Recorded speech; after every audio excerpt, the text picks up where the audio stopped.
Hello students. आज हम पढ़ेंगे अंतः अनुशासनात्मक उपागम यानी इंटरडिसिप्लिनरी अप्रोच।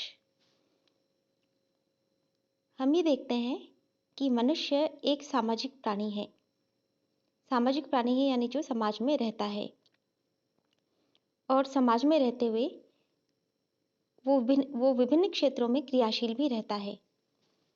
मनुष्य के जीवन के आर्थिक, राजनीतिक, मनोवैज्ञानिक, ऐतिहासिक, सामाजिक आदि अनेक पहलू हैं।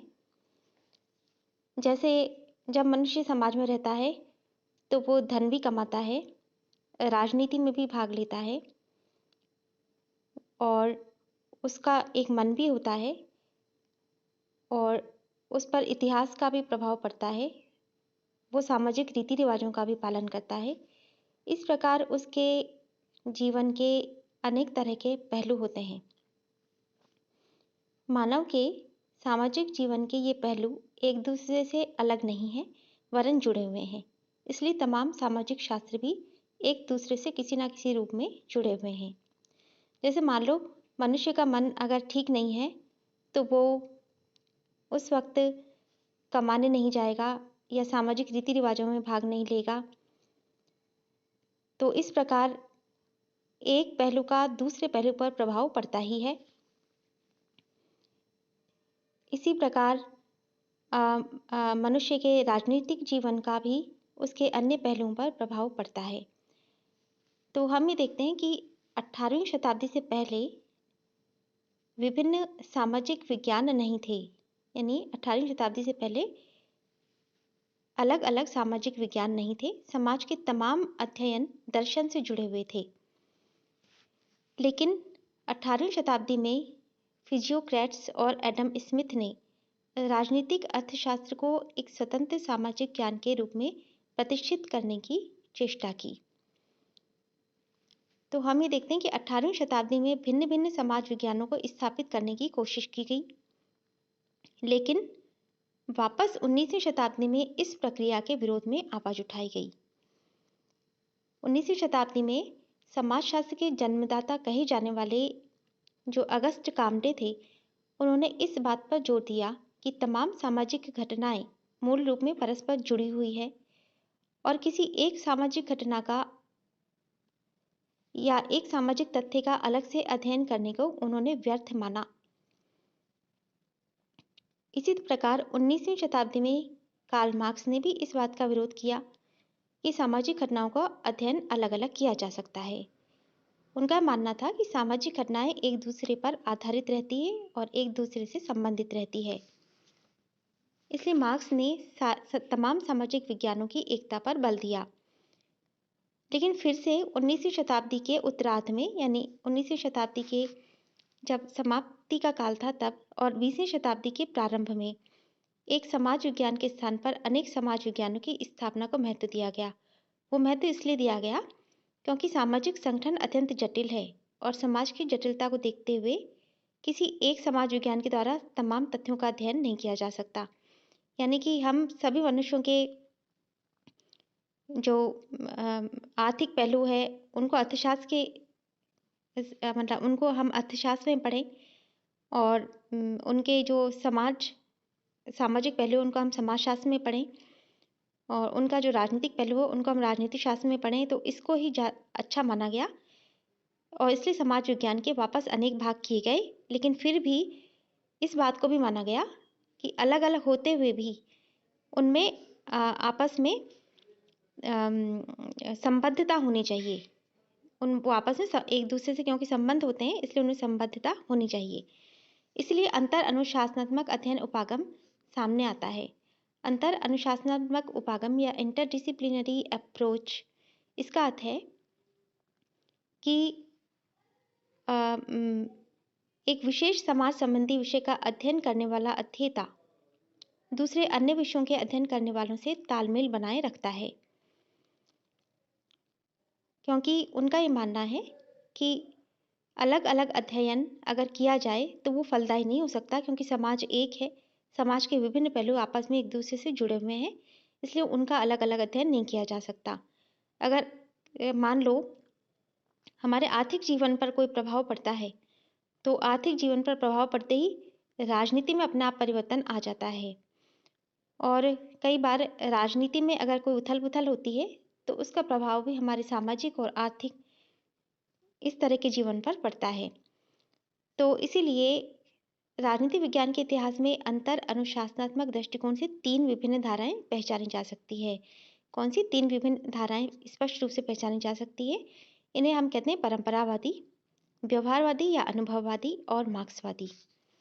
तो हम देखते हैं कि परंपरावादी या क्लासिकी दृष्टिकोण क्या है? इस दृष्टिकोण के अनुसार अंतर अनुशासनात्मक धारणा का अभिप्राय किसी विषय विशेष को अन्य विषयों के तथ्यों, तकनीकों, उपलब्धियों और परिणामों की सहायता से समृद्ध और विकसित करने का व्यवस्थित प्रयत्न है। ये माना जाता है कि 1880 तक तो राजनीति शास्त्र का अलग अस्तित्व नहीं था। ये दर्शन शास्त्र, इतिहास, कानून और धर्मशास्त्र जैसे विषयों की परिधि में आ जाता था। उस वक्त मध्ययुगीन राजनीति शास्त्रियों जैसे सेंट ऑगस्टाइन और सेंट थॉमस ने राजनीति विज्ञान के अध्ययन में धर्मशास्त्र और नीति शास्त्र की मदद प्राप्त की, और हीगल ने राजनीति विज्ञान के अध्ययन में दर्शन शास्त्र की पद्धति और तथ्यों को स्वीकारा।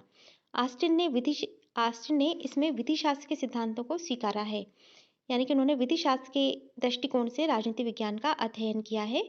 और अरस्तु ने और हम देखते हैं कि जो प्राचीन विचारक था अरस्तु, वो भी राजनीतिक अध्ययन का अंतर विषयक अध्ययन करता है, राजनीतिक अध्ययन को दूसरे विषयों से संबद्ध करता है, जितना कि आधुनिक युग में मैरियम करता है। अंतर केवल इतना है कि जहाँ अरस्तु ने राजनीति को जीव शास्त्र, नैतिकता और तर्क शास्त्र के साथ जोड़ा, वह मैरियम ने राजनीति को मनोविज्ञान, मनोवेग विज्ञान और सामाजिक मनोविज्ञान के साथ जोड़ा।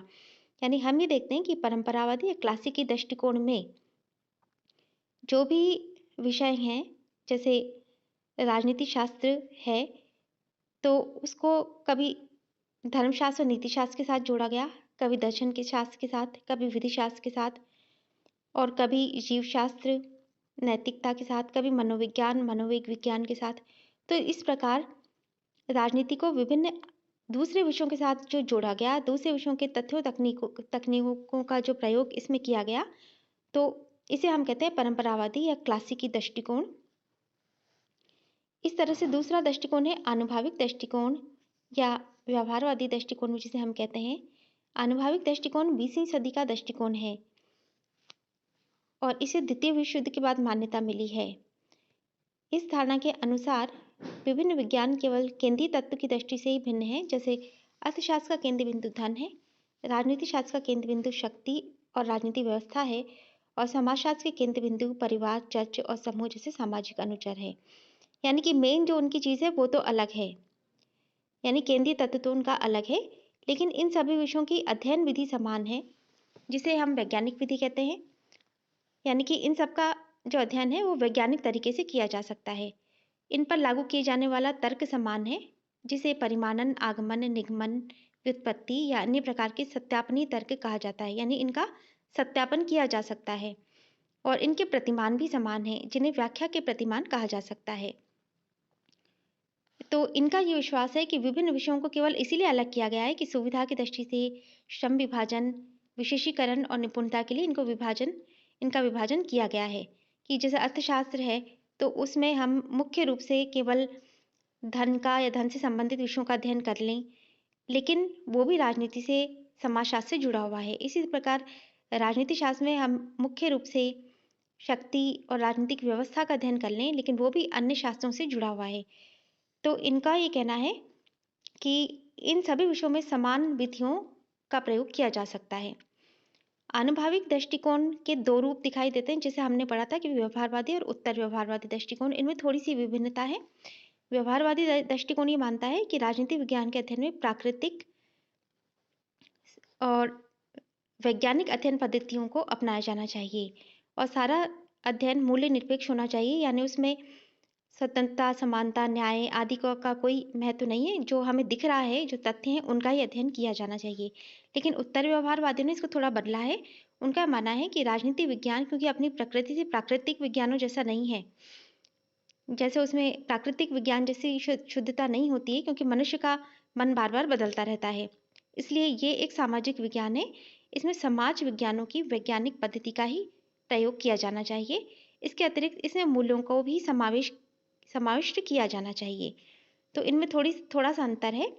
तो इस आनुभाविक दृष्टिकोण के हमको इस तरह दो रूप दिखाई देते हैं। ठीक है, इसके बाद हम देखते हैं मार्क्सवादी दृष्टिकोण। तो जो तीसरा दृष्टिकोण है वो है मार्क्सवादी दृष्टिकोण। मार्क्सवाद का केंद्र बिंदु इतिहास से संबंधित दर्शन है, जो वास्तव में इतिहास की द्वंद्वात्मक भौतिकवादी व्याख्या करता है। मार्क्स आर्थिक उत्पादन की प्रणाली को अत्यधिक महत्वपूर्ण मानता है। वो कहता है कि उत्पादन की मुख्य प्रणालियां हैं आदिम युग, दास समाज, सामंतवाद, पूंजीवाद तथा समाजवाद। यही उत्पादन की प्रणाली किसी युग की राजनीति, अर्थदर्शन, कानून, समाज नैतिकता, संस्कृति आदि तय करती है। जैसे ही समाज की उत्पादन प्रणाली बदलती है, वैसे ही राजनीति, समाज, संस्कृति, कानून आदि सब बदल जाते हैं। तो मार्क्स ये मानता है कि इतिहास में उत्पादन की प्रणालियों में लगातार सुधार हुआ है, इसलिए इतिहास की भूमिका प्रगतिशील रही है। तो मार्क्सवादी दृष्टिकोण ये मानता है कि आर्थिक इतिहास एक ऐसा आधारभूत विषय है जो राजनीति, विज्ञान, इतिहास, अर्थशास्त्र, दर्शन शास्त्र में घनिष्ठता और एकता स्थापित करता है। यानी कि जब हम मार्क्सवादी दृष्टिकोण पढ़ते हैं, तो मार्क्स ये मानकर चलता है कि इतिहास में आज तक जैसे ही जब बहुत ज़्यादा पुराने औजार थे, हथियार थे, तब आदिम युग था। यानी कि जब मनुष्य एकदम जंगली था, तब आदिम युग था और उसमें वर्ग भेद भी नहीं था। उसके बाद जब धीरे धीरे मनुष्य खेती करने लगा, तो एक वर्ग होगा दास का और एक उनके स्वामियों का। तो इस तरह दास समाज स्थापित हुआ। फिर धीरे धीरे और कृषि के यंत्रों का विकास हुआ, धीरे धीरे और भी ज़्यादा उन्नति होने लगी। तो फिर सामंतवादी युग आया। तो इसमें भी सामंत होते थे और जो श्रमिक होते थे, मतलब तो इस तरह उस वक्त भी फिर दो वर्ग हो गए। फिर पूंजीवाद में मजदूर और पूंजीपति, ये फिर से दो वर्ग हो गए। और फिर उनका ये मानना है कि धीरे धीरे पूंजीवाद भी समाप्त हो जाएगा और एक बिना वर्ग का एक समाज बनेगा जिसमें सब लोग समान होंगे। तो उसको इन्होंने समाजवाद बताया। तो इनका ये कहना है कि जैसे जैसे उत्पादन की प्रणाली बदलती है, वैसे वैसे सब कुछ बदल जाता है। जैसे उत्पादन की प्रणाली बदलती है, तो वैसे वैसे जो ऊपर का राजनीति होती है, कानून होता है, समाज नैतिकता, ये सब उसके साथ साथ बदलता चला जाता है। राज्य का स्वरूप भी उसके साथ साथ बदलता चला जाता है। तो मार्क्स ने जो है मुख्य रूप से ये माना है कि आर्थिक उत्पादन की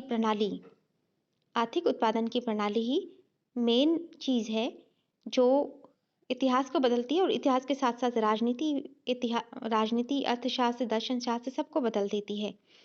तो ये आर्थिक दृष्टि से राजनीति को अन्य शास्त्रों से संबंधित करता है।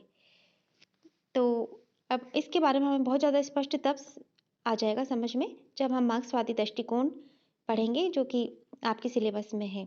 धन्यवाद।